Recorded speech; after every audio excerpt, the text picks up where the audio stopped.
Praise the Lord. ఈ video చూస్తున్న మీ అందరినీ దేవుడు దీవించునుగాక, దేవుడు ఆశీర్వదించునుగాక. దేవుడు ఇచ్చిన ప్రేరేపణను బట్టి వీడియో చేస్తూ ఉన్నా. అపోస్తుల కార్యములు 10వ అధ్యాయంలో కొర్నేలి అనే వ్యక్తి గురించి దేవుడు మాట్లాడుతూ ఉన్నాడు.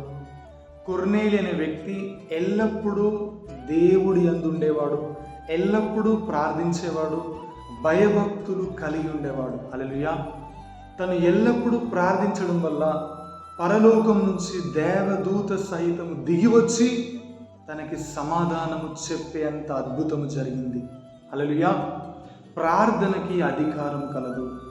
ప్రియ సహోదరి సహోదరుడా, నువ్వు గనుక ఎల్లప్పుడూ ప్రార్థించినట్లయితే ఆ ప్రార్థన ఎంత అధికారం కలిగింది అంటే పరలోకంలో ఉన్న దేవదూతలు సైతం దిగి నీ దగ్గరకు వచ్చేంత అధికారం కలిగినది.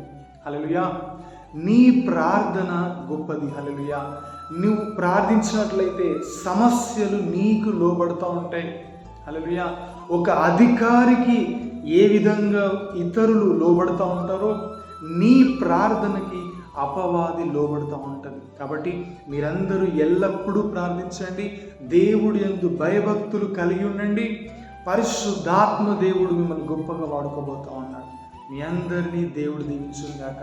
ఆమేన్.